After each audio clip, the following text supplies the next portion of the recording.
I feel like competition is fun. Writing lyrics how I write them, that's the competition part of it. Can I be better than I just was? Because I said something fire right here. Like, can I top that or no? It's a competitive thing. And when I'm competing, I'm having fun. The One More Time Music Podcast. Genuine conversations with genuine people about music.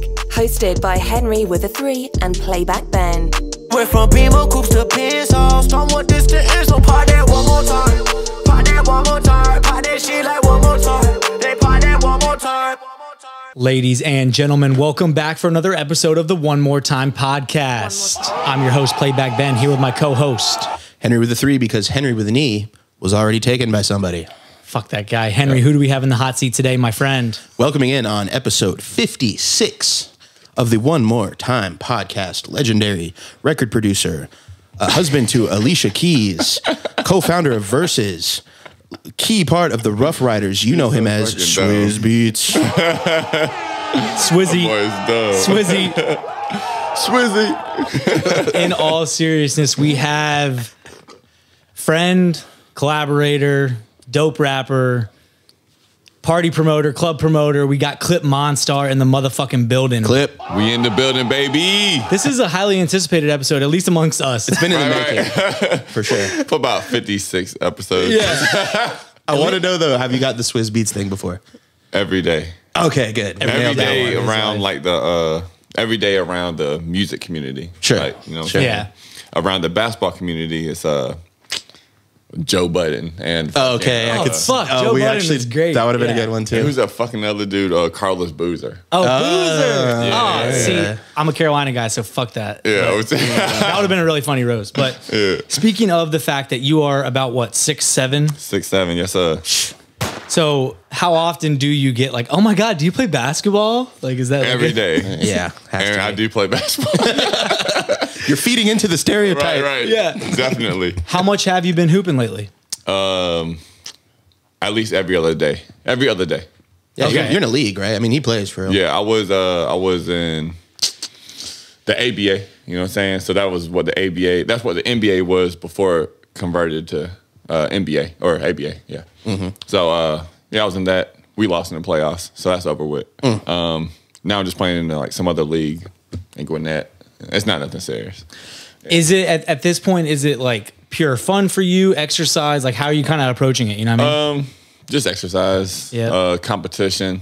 I don't go to LA Fitness because there's no competition. So it's like that's how you get hurt. You know what I'm saying? So There's people there though that like try so hard, and like they're so. I hated playing at LA Fitness. I'm not gonna lie. I'm like, yo, what the fuck are y'all doing? Yeah, doing the most there. Bro, it's terrible. So, so yeah, I do it basically for competition to get let some steam off and shit. You know? For sure. Yeah. Oh, that's dope. That's dope. Punish So- some people, get hit people back. You know, it's cool. It's cool. Yeah, maybe let out some steam. You know, maybe. Yeah, 100%. Yep. And I'm pretty good at shooting, so I love motherfucking winning. There you go. Big man that can shoot. I was gonna Dangerous. say that's lethal.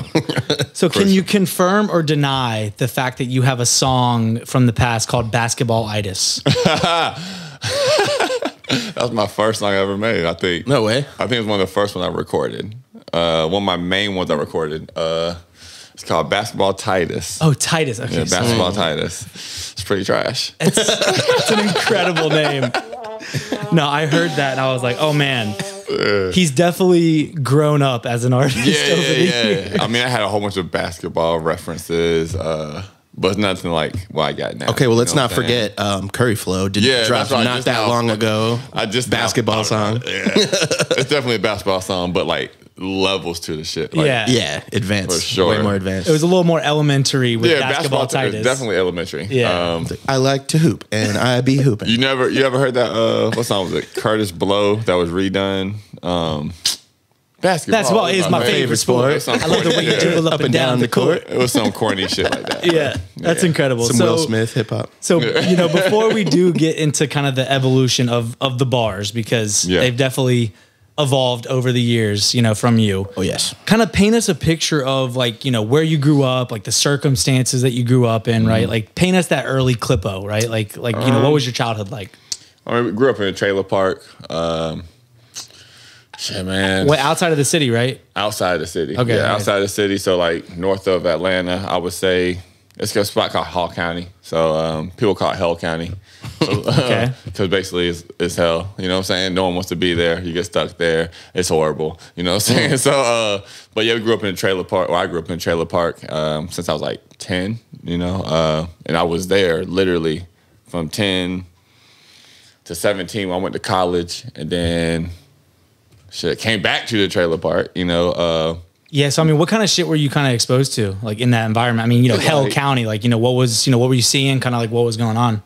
I mean, there's a whole bunch of like regular hood activities, like drugs, random crackheads at the gas station. Sure. You know, watching people do drug deals when it's clearly a drug deal and they're trying to be like fucking slick about it. Yeah, like, bro, you're clearly selling drugs, bro. So, I mean, we did a lot of like boxing with towels and stuff. It was pretty cool. Well, yeah, I mean, you had friends, you know, even that, you know, got kind of caught up in the street shit, right? Yeah. Still to this day, they're still in jail, you know? Yeah. So, like, how did you manage? I mean, because you're someone that I've known you now for a little while. I mean, you're someone that doesn't drink, right? Doesn't smoke. Yep. How did you kind of avoid getting sucked into that lifestyle? Yeah, it seems tough. I mean, yeah, it's kind of tough, but it's like mental, you know, it's like a mental thing I always pride myself on as far as like not smoking, not drinking. But really, man, it's sports, you know what I'm saying? Basketball. You know? It kept your mind off of it. Kept my mind off it. In middle school, it was like just a challenge of like, I want to be better than someone. So, and it was basketball. That was that goal, I guess, that thrive, you know? Yeah, and you're going to do better if you're practicing than the guy that's going out and getting fucked up on the weekends. 100%. And you're in the gym. Yeah, 100%. Shout out basketball, Jesus. Yeah. I mean, we had a previous guest, like a few episodes ago, too. Mm-hmm. He's a producer for Grip and some other artists or whatever. He talked about how football really kind of kept him on the straight and narrow. And, you know, he had some football coaches that really played like integral parts in his life, like kind of mentor, like father figure types. Like, you know, did you have kind of some coaches that maybe 100%, Coach Adcock. So shout out Coach Adcock. You've actually mentioned him in a song. I have a whole song about him. It's the entire song about him. Oh hell yeah! It's called Silent Storm. Yes. You know? Okay. So that's like actually my first time speaking on it, like on a public level.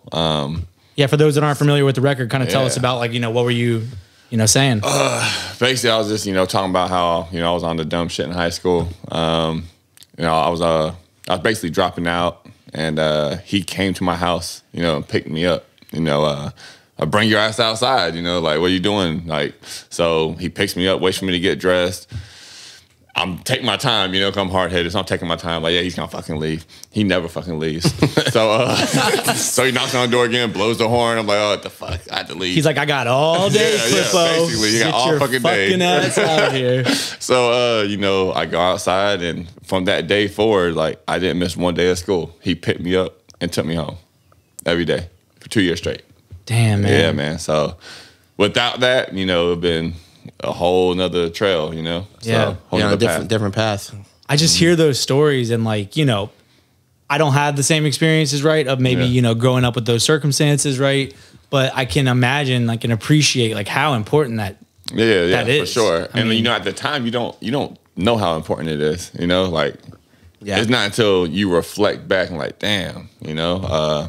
And like for me with Coach Adcock, it was bad because he's dead, you know what I'm saying? Okay, so, rest in peace. Yeah, for sure. It was bad. It was bad. So you didn't really realize it till after? Yeah, well, I realized it in college, but by the time, so he got in a car wreck. And then when I was in college playing basketball, he got in a car wreck. He came to some of my games and everything. I played in South Carolina. So he had to travel from what he was doing coaching here to go see a game in South Carolina. Yeah. So that was dope.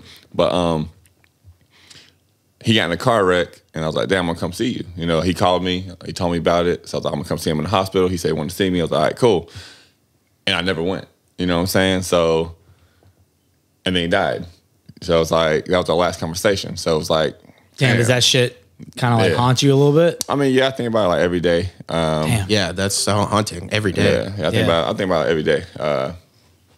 I mean, that's why I got like the 25 tatted on my arm, because he always told me to do 25 push-ups every time I cuss, which was a lot. You know what I'm saying? I would be jacked if I did that. Like I can't hold like weight like that. So Yeah. So like, I got to the point where he just tell me to do push-ups instead of run. Yeah. Running wouldn't bother me. I just run all day and then like do some push-ups. I'm like, fuck, man. But yeah, so I think about it every day, man. So I actually put a song out, which is literally like what, 12, 13 years after, you know what I'm saying? So just to go back in that spot and write the song, it was tough. You know what I'm saying? Yeah. So. Yeah, man. I've actually brought that up before with, I think it was Jaron Benton talking about how he put himself back into this dark spot of his life. Yes. So many years after he had gotten out of it on the other end of it. Yes, bro. Why? Like, that sounds So psychopathic. Tough, yeah. Of like, it sounds just like, you know, like you just want that. I don't know. Like, did you want to feel that pain again? And then like, you know, kind of flip it or something? Like, you know, what was the thought process? Well, I know it had to be said eventually, you know. It's an acceptance. It's coming to terms with it Yeah, more than it basically. is. Closure type of thing? Yeah, basically, it's like taking ownership for it, you know. But I was having a conversation. There was a fan hit me up, one of my fans, and they messaged me. And usually I don't respond too much, like on a personal level. I'll say, yeah, thank you, appreciate it, boom, boom, boom. You know, minor chit chat. But he was going through some things, you know, and so, you know, I was talking to him about it. And our conversation that we had made me think about my situation. I was like, so this dude's telling me about something to a complete stranger, and I can't even say that shit out loud. So I was like, okay, well, shit. I'm talking to this dude about all the shit that he's going through, and I can't even get the fuck up. Like, what I really want to say. I should be able to get it out. You know what I'm saying? Because I cover all that shit with lyrics, you know? So it's like bar here, bar that. So it's just like the monster out there. But it's like, I don't say anything personal. So I was like, man, it's time. You know what I'm saying? It's time. And literally that same week when a fan hit me, someone came into the store, you know, and she's talking about how her son died. You know, he's like, what, 30 years old or something? No reason, just woke up. You know, I mean, didn't wake up, you know? So I'm like, damn. There's too many signs. I have to put the shit out there. The timing was right. Yeah, so it's like, it put me in that bag, and yeah, it was tough, bro. It was tough. I like stayed up all night writing it, and it's just like, it was easy to write, but hard to say. You know what I'm saying? So easy to write, hard to say. And I was like, damn. I think I fucked up so many times. I remember that session. Yeah, man. That was fucking terrible, bro. Does a song like that mean more to you than some of your other songs that maybe even were more popular to your fans and stuff? Yeah, like Mad Bag, for example, with fucking Lil Donald. Shout out Lil Don. Shout out Lil Donald.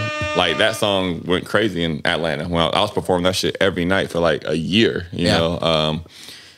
But I mean, I don't even fucking care about that song. You know what I'm saying? I don't even. That's not even the first song I would show someone. Like, that's like the very end of my fucking catalog. You know. But this song is like, yo, I would definitely show this song to any and everybody. You know. Yeah. Especially someone that was like going through some shit, right? Yeah, I mean, that's man, great for sure. Like, yeah, definitely this is the most touching song, I would say. Yeah. No, I mean, I was listening to, you know, Rick Rubin do an interview with actually Bruce Springsteen, like the boss, right? So, you know, legendary songwriter. Yeah. And like him telling about like which songs he actually like favors or goes to, you know, are so different than the ones that are like commercially accepted, you know, because it's like he's got such a deeper meaning to them than maybe the average audience member even knows. They're not catching on to it because, you know, to your point, it's not like in their face that like this is what you experience. You're not like Coach Adcock was there and then you died. Like, you're not saying this like explicitly. Right. You're clearly creating it into an art form, and you can't always like dissect that shit just like from hearing a song. Yeah. You don't really know the pain that the artist might have, or the, you know, the songwriter might have gone through, and really what time in their life they were at. You know what I mean? Yeah, so like, for sure. That's. 100%. I just always found that really interesting. Like, as a fan of, you know. Yeah, I mean, it was definitely tough. Like, it's tough to write. It's tough to. I even want to listen to it now. It's tough to listen to, but I love listening to it though. You know, because it's like I said, taking the responsibility, taking the ownership. Like in the song, I said I was a coward for not going to see him. You know, because like I've never wanted to go see people in the hospispital. Like people that it's terrifying. Yeah, I just never wanted to do that. So I never do that. You know. So it was like, man, like just end the song just talking about how I should have did that. You know, everything would have been better. You know what I'm saying? It wouldn't have been better for me, but would have been better for him. Yeah. And he cared about me more than I cared about myself at that time in my life. Oh, wow. So, yeah. So I was like, I owed him the right. and I didn't do it. You know? Yep, not for sure. So where does the rap name Clip come from? Because I think that was always your rap name from what I heard. Yeah. Because a lot of people have transitioned, you know, they went from one thing to another, you know, maybe 3 fucking things, whatever. Yeah. It was always Clip. Always. Where was it first coming from? When me and my homeboy Mac, Shout out Mac. Shout out Mac. yeah, shout out fucking Yeah. Mac, man. Like Really good dude, really good dude. Yeah, we're still like best friends to this day, you know. Even if we don't talk, you know what I'm saying? So It's one of those. One of those. So he got me rapping. So really, I was just making beats for him at the time. You know. So you were producing? Yeah, I was producing. Yeah, Okay. producing. I mean, I wasn't like a producer. No, sure. But I made beats. Beat maker. More of a beat maker, perhaps. Right, and it wasn't like I was doing it like exclusively for him. It was just something I liked doing, and if Yeah. he liked it, and he would use it, you know. Sure. But he's always been like the rapper. Like even in our school, like he was a fucking rapper. Like everyone was like, "Yo, that motherfucker can rap. He's gonna da, you know." But one day he told me to write a song, and you know, I wrote a verse to some shit we did, and he's like, "Yo, you can rap," and I was like. Yeah, he's like, you sound retarded, but you gonna fix that. You know what I'm saying? You haven't found your voice, but the bars are But the immaculate. bars are there, you know, like the lyrics are there. So what, the delivery was just I mean, off? Like, you know what I mean? Like what? You gotta find your voice. What was like- wrong with it? like how I'm talking now. You know what I'm saying? Like slang, lazy, slow, slurred. So there wasn't that like precision that you have it now. wasn't that, fuck. Like it wasn't like that. It was just talking, man. And he's like, yeah, once you get out of that, you know, find a voice, you know. Sure.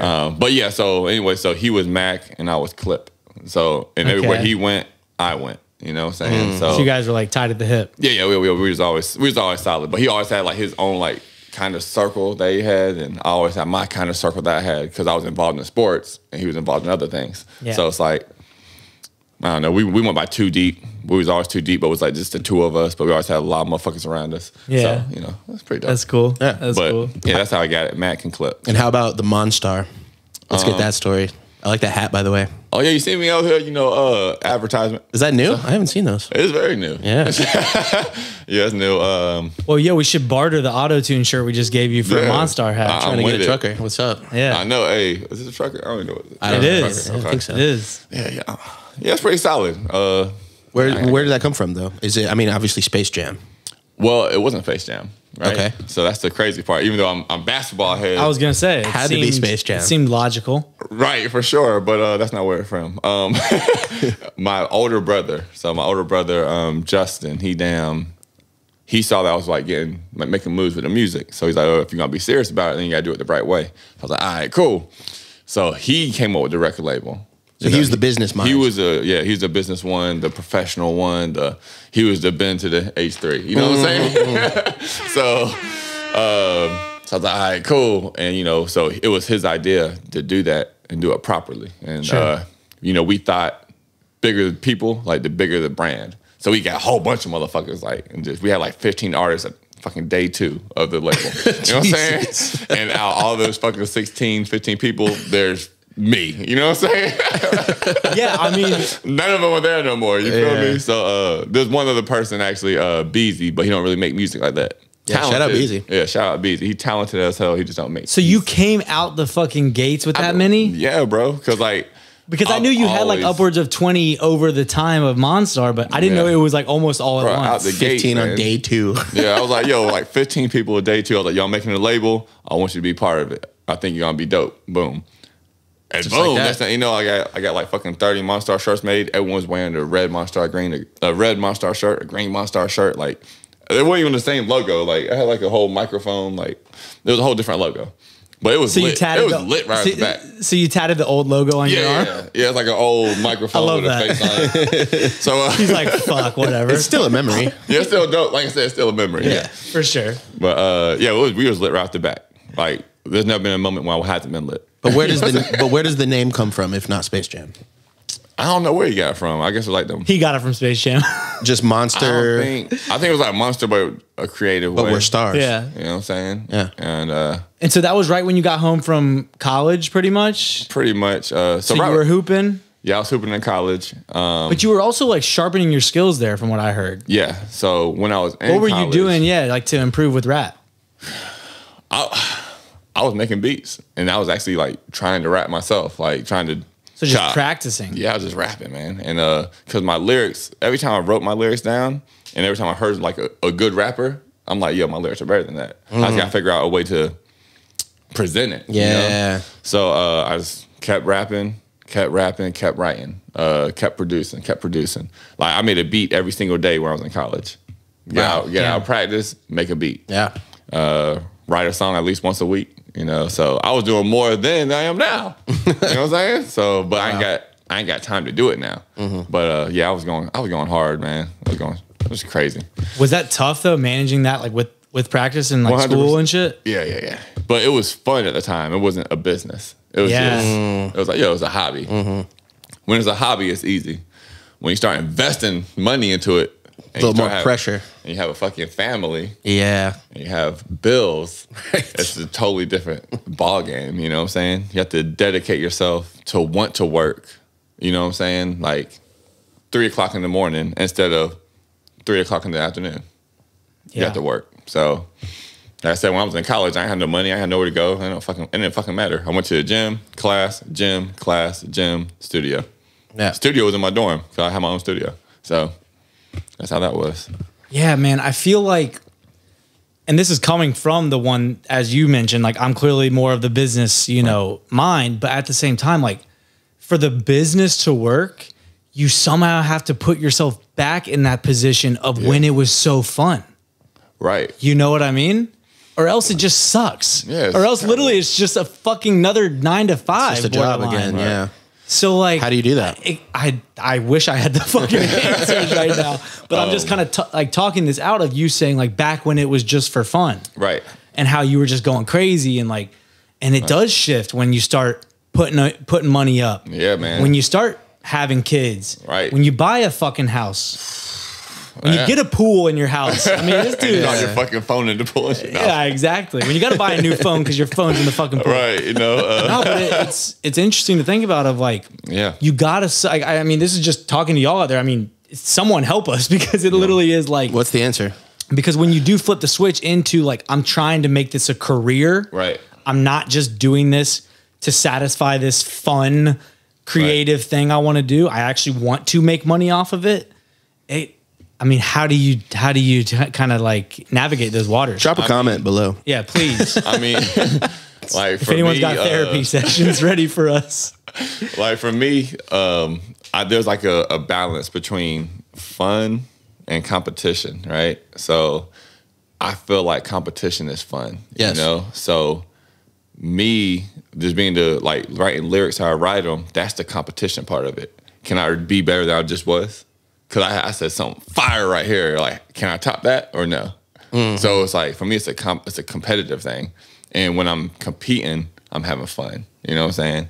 It's sort of like when you play basketball, when you're playing a sport, like, I'm out here, I'm sweating, I'm tired as a motherfucker, but like, I'm having fun out here, And just the level of competition is what makes me go. So it's like I'm in competition with myself, That's kind of fun, That's fun. No, that's amazing. And I think everyone needs to find that thing for them because then it makes it all worth it when you then got to go figure out, okay, how much did I invest this month? How much am I making? Where should I be putting money? Like, how do I get revenues? Like, blah, blah, blah. Like all the business fucking bullshit that comes along with being an artist, right? If you can find that, like, that thing that if you just look back and you're like, wait, I love this shit because the competition thing, and that you're clearly treating this shit like a sport. I mean, you're like a rap-leet, dude. Yeah, I'll be trying to tear heads off out there. Yes, for sure, 100%. Which we talked about, like the competitive spirit of hip hop.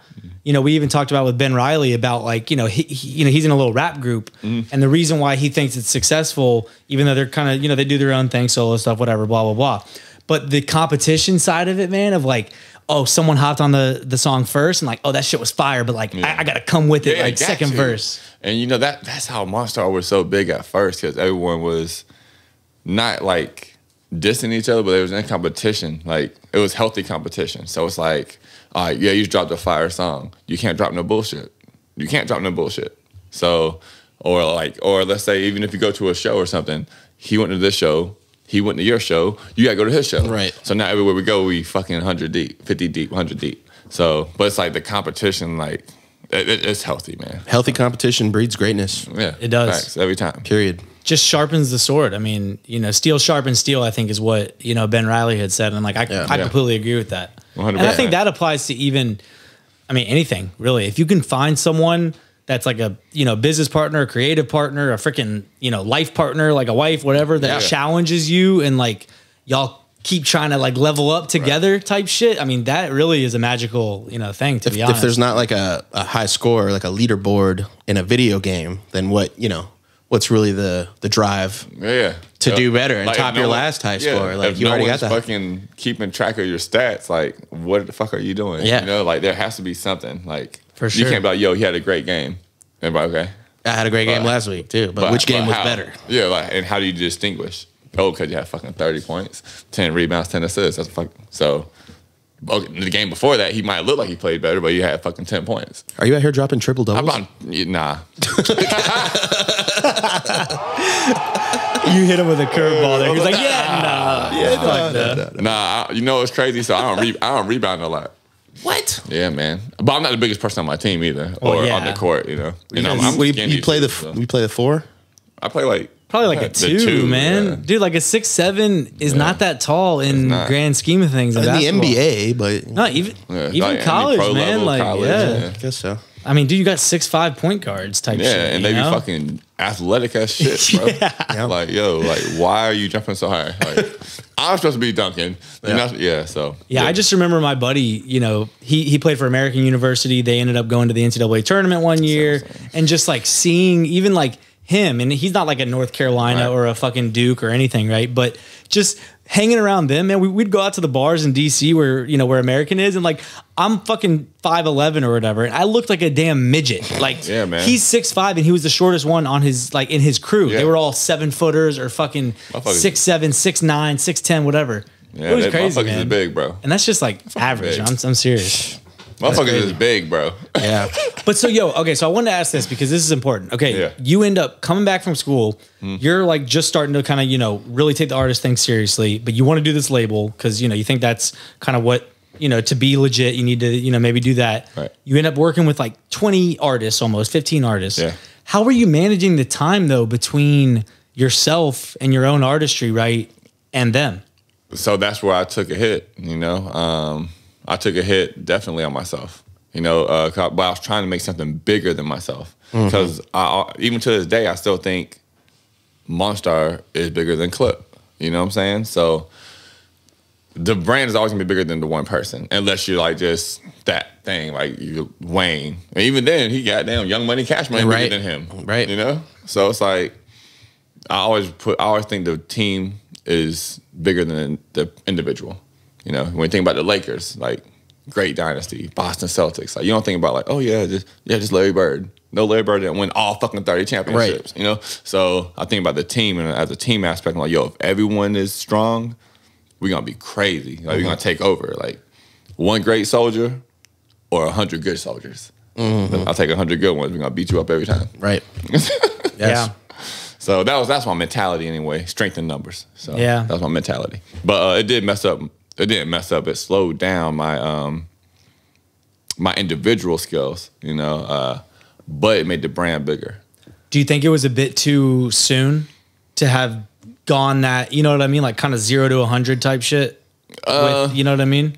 Nah, because I know how people are and they're going to fucking fall off, So you get 15 and hope you keep 5, even when you go if you go to college as a freshman, and from your freshman year to your senior year, that's 4 years. You might only have 2 more people on the same team from the freshman to senior year, just in 4 years. Right. So it's like, even though we're on the same team now, that means you ain't gonna be here in the end. So when I got 15, I knew right off the bat, motherfuckers weren't gonna be here. Yeah. I just didn't know it's gonna be all fucking 15. You know what I'm saying? Yeah. So yeah, it was funny though. And they weed themselves out. They say little slick shit or they say something stupid that I just don't think is smart, like business wise, or it don't make sense to me. Well, get out here, fuck it. Yeah. So and then you just keep rebuilding as I lose one, I gain one. Lose one, I gain one. And then you find a solid 5, solid 4. And then the most talented ones aren't even the ones that are part of that core. You know, It's like a business, like hiring and firing. You know, you can hiring is guessing. You just hope it works out. But firing is, like, okay, this isn't working out. Yeah. We'll bring in some new. Yeah. You hire them because you see the potential. Right. You know, so you see the potential and they're like, all right, bet. And then when motherfuckers don't have no product, you're like, okay, what the fuck are we doing? Right. Yeah. Yeah, So obviously promoting has been a huge part of your, story. I mean, is there any club or venue in Atlanta that you haven't, or like in the whole state of Georgia that you haven't like put on a show at, or like? I mean, there's like a couple, There's a couple. But there was a stretch there where you were damn near every night for like months and months. Months and months and months. Because that's just the power of having a network and being able to bring people out too, right? When you're that big, and you can have people pull up to a place, that's valuable. Yeah, you think about like, okay, it's a Monday night, and it's like you got 25 people with you on a Monday night, and they all got to go to work in the morning, but they're there to support like what you're doing. So it's like, okay, bet. But then you have a show on Tuesday, so it's like, yo, are all 25 people gonna come back Tuesday, or is my show Tuesday gonna look crazy because it's gonna be me out there? So it's like, all right, but you don't worry about it, you just book it. And then if motherfuckers show up, they show up. And next thing you know, you stay consistent. And that 5 people every night turns into 10 people every night, 20 people every night. And it's like, yo, I see you making noise. Like, when's your next show? Then they come. And it's tomorrow. Right, you know what I'm saying? It's tomorrow. And they want. It's actually right now. Right. I'm like 15 minutes away from where you're at. I'll send you the address. Right, so. Yeah, we got a section. And then next thing you know, like, the people that come, they're happy because you gave them something to support. So I've always been big on like quit begging for support and give someone something to support. So I've always been big on that. That's a good one. That's huge. Yeah. Huge. Like, you're like, oh my God, no one supports me. Well, fucking do something. You know? Give them something to support you. So damn. Yeah, I like listen that. the fuck up to that one. Facts, give him a one more. Just more time. say that shit one more time. One people more in the motherfucking fucking time. back. Like, Give people a reason to support you. Like, don't complain about support. Don't complain about not getting paid shows. Don't complain about people not rocking with you. Just do your thing, and people will want to support you. Give them something to support. Because also, I want to say this. Like, all right, we live in a fucking internet generation, right? That you're like, honestly, probably the people that are closest to you are actually going to be the last one to support you. 100%. They're not going to support you until you have something going on. Right. Because they... Sad. And like... It's weird psychology. I don't even know if I think it's because they already know that they're tight with you. So they're good. Like, if they know you're tight with you, it's almost like they're...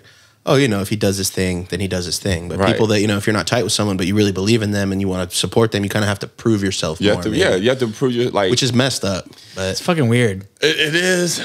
I look at it as, like, every day is an interview. You know what I'm saying? So that's what I learned in basketball. Like, every day is an interview. If I go on the court and I'm fucking trash, and the first time you ever see me play was my trash game, that means I'm trash. You failed that interview.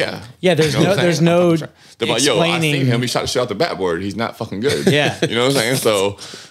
So every day you have to re-prove yourself, re-interview, whether it's your friends, you have to recreate new friends, whether it's the business, you got to reinvent, because how you're growing, they might not be growing with you. You know what I'm saying? So, and where you're going, they might be wanting to go another way. He might be happy just chilling right here in the studio. He might not be happy in the studio no more. He might want to have his own studio, so it's like, but the best relationships are the ones that communicate together, like you said earlier, and y'all just motherfuckers, y'all both lift each other up. Yeah.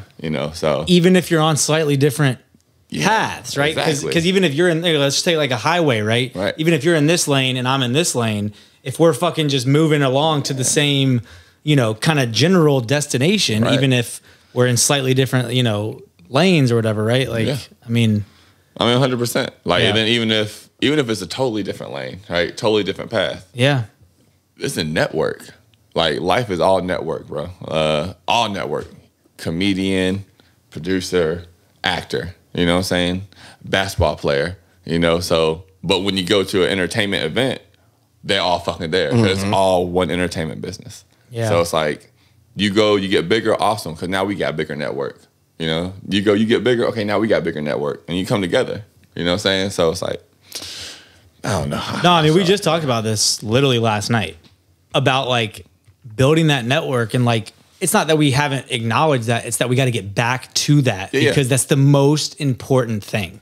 you literally are only as good as your network, to be honest, in a lot of ways. I don't want to say that, you know, I guess 100%. I mean, not like skill wise, you know, but the skills, I always get back to the skills are fucking table stakes. If you're not like relatively That's just good, the beginning. Fuck out of here, to be honest. Yeah. So like the skills, let's just all assume that like everyone's okay enough. Everyone's good enough, right? To even be like in conversation. Then it's really about like, hey, how do they remember to call Henry when something important's happening? How do they remember to call Clip and be like, oh shit, I just heard there's an opener for this artist. I'm thinking of Clip. That's a network thing. Exactly. That's not they're going to find you, you know, they're going to think of who the fucking person that they know is. Right. Yep. Yeah. That's who's getting the call. That's who's getting the call. Strong community is the key unlock to anything you want to do as an entertainer, I would say. Yeah. You know? And the hardest part about that, I would say, is that like you have to nurture that shit. Yeah. You can't just be calling when you need something. Nah. That's what I was saying earlier. Like, if he goes to your show, you go to his show. Yeah. Ask Clip about his Twitter group.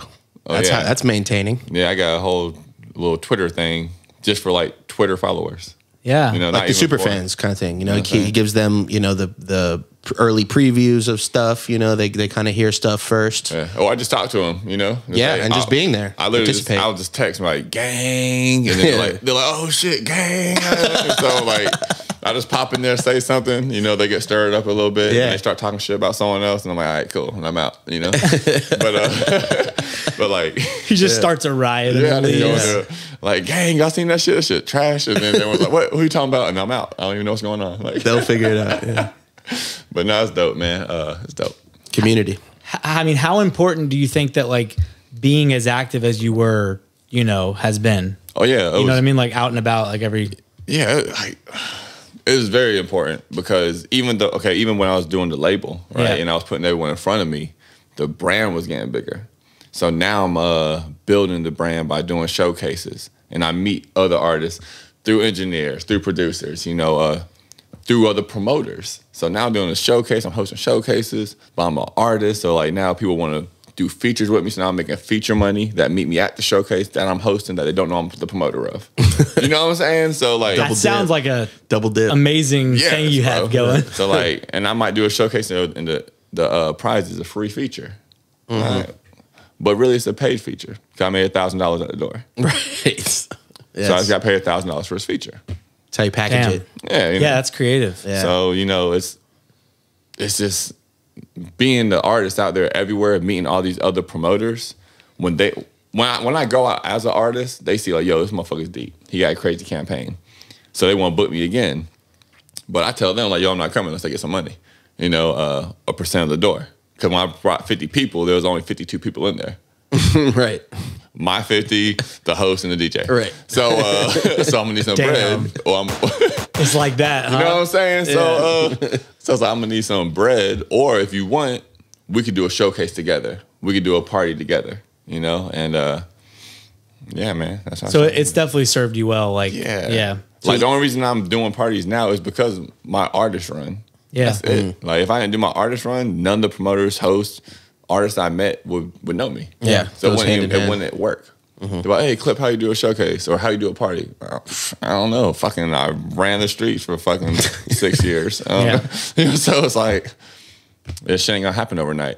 So would you recommend that for artists trying to come up that the in-person event is still very important, even in the internet age? Yeah. You have to, because people have to see you. You know, they have to see you, they have to know it's real, you know? Yeah. I mean, you don't have to do it every day. Like right now, I don't do it as much. I probably do like one a month. But it's like, I'm still out there, you know what I'm saying? But I just have a value to it to where I'm not performing unless financial shit is involved. Yeah, you know what I'm saying? Cut the check. So how did y'all two meet each other? I wanted to actually start off with this, but like, what GA was it? Was it Louis? Louis and them. Might have been the Nawfside squad. The North Side. Ill Flow? Yeah, Ill Flow. That's what his name. I was like, yo, I know it's Cake and I know it's Louis, but what they Ill Flow, the North Side. Yeah, a couple of the first dudes I ever worked with. And then the nature of that is just, you know, especially engineering, is you start working with people, you just start meeting other people. The network I'm talking about. So like you have your whole brand and your whole path, and I have my whole other path.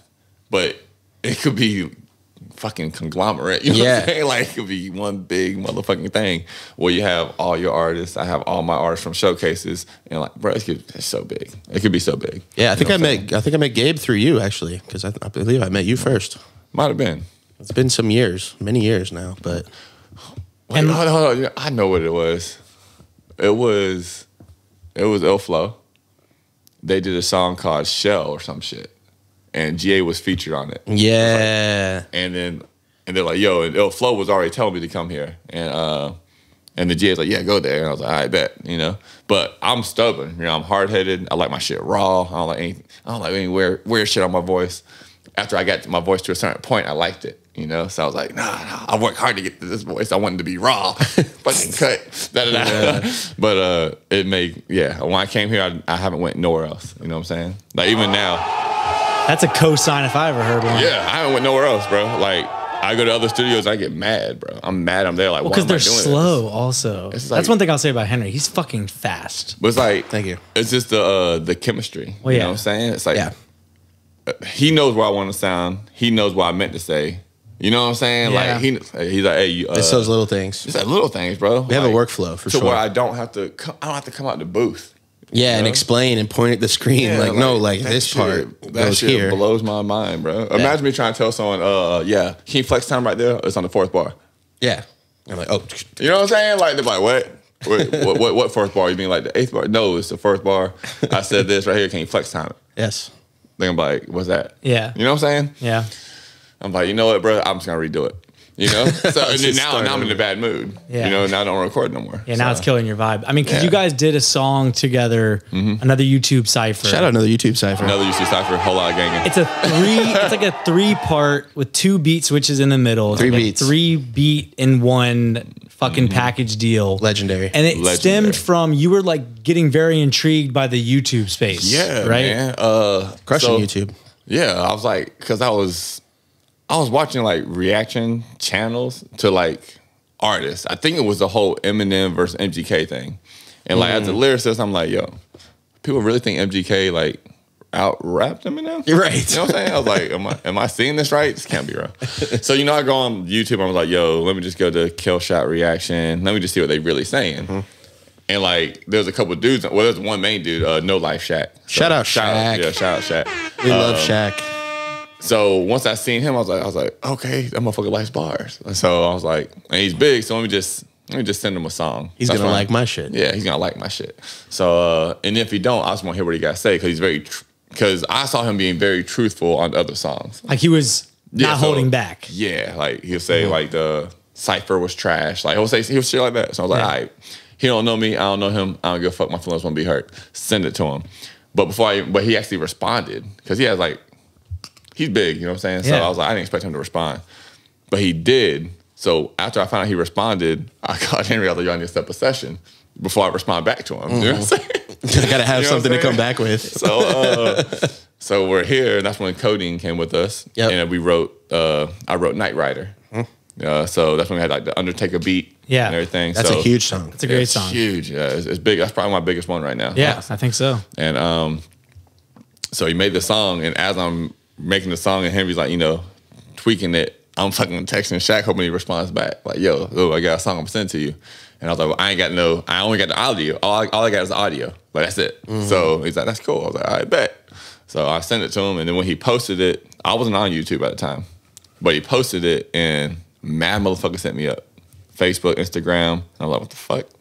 I didn't know how big that platform was. Just that world. Just YouTube. Yeah, the whole fucking, like, they had their own little community and shit. Yeah, like you probably knew it like I knew it of just like, okay, people put their music videos up there. Yeah. And then they go back to their other platforms of Instagram or Twitter and promote or whatever. Spotify, promote this. Yeah. There's people who live on YouTube. They fucking live on YouTube, bro. Yeah. Like, and I never knew that.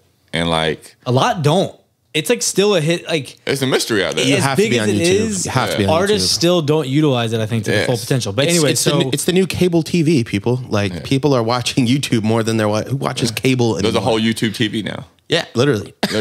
So everyone starts hitting you up, assumedly, of course, from seeing or from hearing your song. Yeah. Not even seeing a video, just hearing your song, right? Yeah, just hearing it, you know. And I was like, oh shit, all right.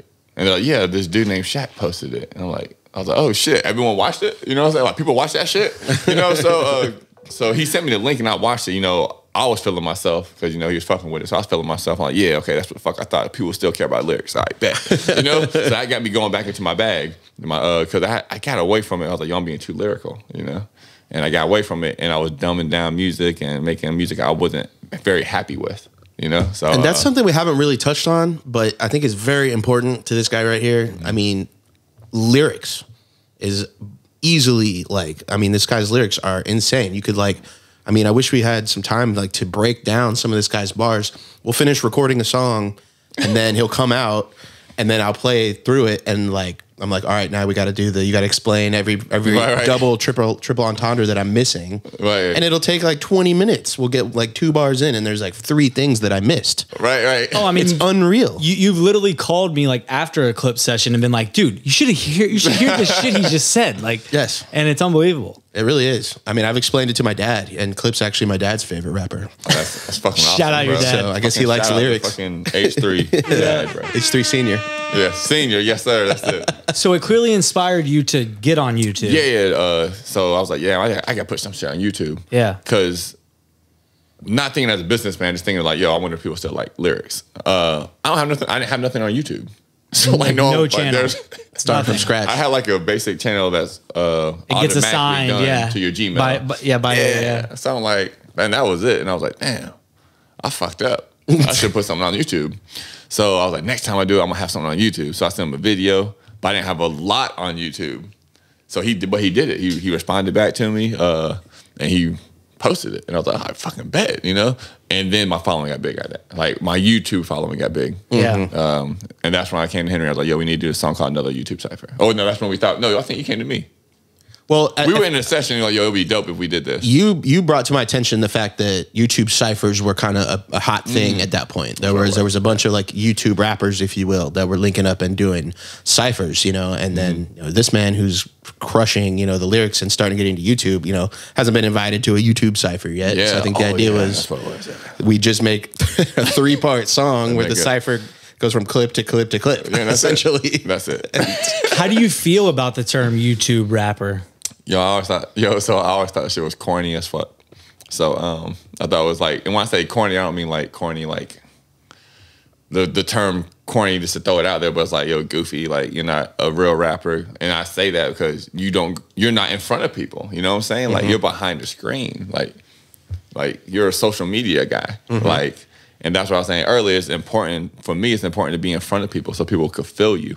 People know it's real. Coming from the person who is doing shows and is in front of people all the time, right? Because that's how you grab someone. You know, like yo, I'm never gonna forget that 6'7" motherfucker with the chains on. Like that, no. I'm not gonna forget him. You know, but if you look online, you're like, yo, he looks crazy. Yeah. Next, and like, you know, you just go to the next one and you forget about it. Yeah. But if I'm over here performing the fucking Undertaker song, I'm performing it, and you're not nodding your head, I look at you until you nod your head, and you never forget that moment, you know? So I capture them, whether it's 20 people, whether it's 80 people. I'm going to walk out there, I'm going to have at least 20 fans. You know what I'm saying? I'm going to capture someone that cares about the lyrics and cares about the passion. Because even if they don't hear the lyrics in the club, they see the passion and like, yo, you're going hard. And then I get an Instagram, it's 20 new followers. Okay, cool. Boom. But it's legit, like, you know, it's like they hardcore and they start following everything, sharing everything, liking everything. So I post a flyer, I get like 200 likes on a bullshit ass flyer that don't have nothing to do with nothing. They're like, all right, well, promoting an event. Yeah, you know what I'm saying? So, so you wouldn't call yourself a YouTube rapper, but YouTube is a big part of your strategy. Yeah, these days. I would say YouTube is it has to be utilized as a tool. You know, yes. Like everything else, you know? Right? You use Facebook as a tool. You know, you use Instagram as a tool, TikTok as a tool. All this is a tool. You know, and if the tools are there and it's free, fucking use your tool. Right? It's literally free. People forget that about social media. Just use it. You know, but when you use it, have something to put on there. Like you can't just be doing a regular video all the time. It's like, yo, like let's see like if people really fuck with you. So post you in a real environment and see what it is. Yeah. So is it safe to say that your like opinion on a bunch of those like YouTube rappers has changed, would you say? I mean, Where do you stand on Tom McDonald? I mean, I just don't like his music. Okay, straight up. So I mean, it's not nothing like I don't like him or I don't know him, you know. Yeah. But as a business mind, I mean, he's definitely him and Dax are like probably the best business mind on YouTube that were considered YouTube rappers. Yeah. So you got to respect it somewhat, respect right? it. Yeah, I mean, if I see him, I'm gonna shake your hand like, hey, respect. Yeah. You know what I'm saying? You're never not gonna know I don't like your song until you look at this interview and notice I don't like your shit. But that's beside the point. But I mean, we could say the same thing about Jack Harlow. Right, you know what I'm saying? Like I'm always trying to respect it, but I don't have to like it. We may or may not have done an album review. Been a little bit harsh on young I think Jack. we were realistic. We were realistic. Yeah, but I'm just saying that He's been doing a lot of corny shit. we would lately, still too. Like we would still approach him and respect clearly what he's built, yeah. Massive. even if we weren't the biggest fans of this latest project necessarily. It I'd didn't love to blow, work with him. It didn't blow our minds, but Yeah. you know, but I mean, I would definitely get on there and out rap him. That'd be cool. for sure. So what's coming up? Anything you want to make sure that people are like tuned in to? Like you got any music dropping soon? I do. I just don't know how soon this is gonna be out. Okay, this will probably be out in a few weeks or a month. Maybe. well, So probably out by then. I'll have something. I know I'm about to drop his Deity, and that shit's crazy. Go Okay. stream Deity by Clip Monstar. Video to compliment or what? Oh yeah, 100%. Okay. That's also what I learned from the YouTube thing is you You have to don't have drop a visual. song without a video these I don't days. drop a video. I don't drop a song with no video. Yeah. Not anymore. Nah. Yeah. So important. I think that's important. And you know, because how cheap is a video that's still good these days? Yeah. You can get away with it if you're you can do creative. a fucking creative video. I mean, I've seen it done with you. yeah. I've seen some like what we would consider lower budget, meaning like you Right. didn't spend a fucking arm and a leg, Right. and you look at the end result and you're like, it's just hard. It's so worth it. And no one would sure. care or know that Right. the budget wasn't tens of thousands of dollars. Right. Exactly. You know? Exactly. It wasn't, but every song I drop probably is gone.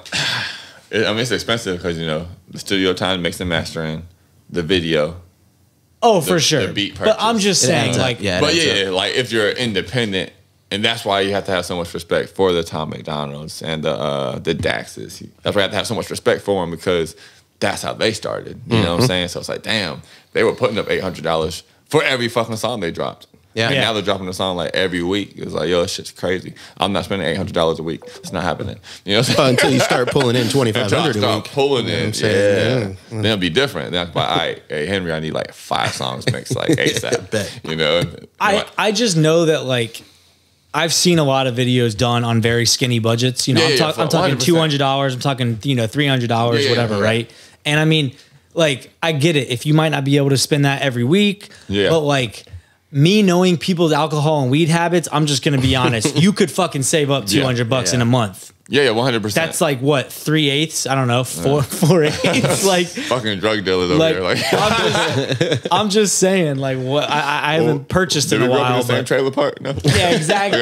Yeah, seriously. Maybe just cut down on Uber Eats this Right. month. You know, I and mean, you can yeah, drop yeah. a video. Like 100%. I'm just saying, yeah, like I hear you. You know, I'm such a person that kind of like hates the excuse side of things. Yeah, that's when I fair. know how important visuals are. And once again, if you're just doing this for fun, then who cares? Yeah. Make the music, drop the song, move on with your life. But you know, in a visual age that we live in, if you're treating it like a business, it's a very essential Yeah. investment. Like I said, every day's an interview. That's your video is your fucking last interview. Yeah. For sure, You know? because that's going to be the closest thing to if you're not in person and in real life, Them seeing you. I mean, just like you said, like it's so important, man. Yeah, man. And I think so. Okay, so when you said something about YouTube rappers, I think that's what it is. I think they're more like hobbyists. You know. So when I consider a YouTube rapper now, is just someone that makes a living off YouTube and just happens to rap. That's what I consider a YouTube rapper. instead of a So- rapper, so that uses YouTuber YouTube. first. Exactly. Yeah. Yeah, That's like the way YouTuber I look first, at rapper, it. yeah. What did Ben Riley say? Don't be a TikTok artist. Be an artist that uses TikTok. Yeah, 100%. Same exact shit. applicable to YouTube, yeah. 100%. Because Yep. use it as a tool. You know, like I know a lot of rappers that are dope and that are YouTube rappers and they're dope, but they're YouTube rappers because if you pull up your channel, if you pull up your YouTube, like you see them dropping a video because that's how they get their source of income from YouTube. So you are a YouTube rapper. Like so, for me, I'm not a basketball player no more. I just play basketball. When I was in college, I was a basketball player. You know what I'm saying? Because that's what I did every day. That was my title. I had a scholarship for being a basketball player. For I wasn't just playing basketball. That's I'm like, how people. I'm going to school. That's how they identify you. You're Right. identified as a basketball player. Yeah. Yeah, so I mean, yeah. For So sure. If you're on YouTube and you rap, you're a YouTube rapper. If you're a rapper and you use YouTube, then you're just a rapper that uses YouTube for a tool. Right. There you go. Boom, bang, done. Drop the mic on your ass. Yup. Boom. Drop the mic on your ass. This has been an amazing conversation, man. I mean, these ones that we get to have where it's people that we've known for a while, people that Henry's worked with, these are the most special for sure. I love all you other guests that we've had on, but it is something to be said about like having just. I mean, we would be talking about this shit just even if we were sitting regularly. Yeah. So this has been amazing, man. Really appreciate it. Yeah. Y'all go follow him on YouTube if you're watching here on YouTube. Yes. Clip Monstar. Don't get it fucking twisted. He's got a new video and new song borderline every month at this point, right? Yeah, every So- month. And the only reason it's once a month is because the timing, it takes everything to get done. Yeah, for sure. Or it would be probably like once every 2 weeks. Yeah, no, he's got other Yeah, things man. he's doing, as you guys know. So appreciate you Yeah. coming on, man. And Well, Henry, until next week, what are we doing? We're getting out of here. We're getting out of here. Fucking getting out of here. Peace. Bye-bye. Pop that shit like one more time. They pop that one more time. Pop that shit like one more time. They pop that one more time. Oh. Hop up in that foreign skirt, no. All the homie, this shit tripping, no. Middle finger to the law.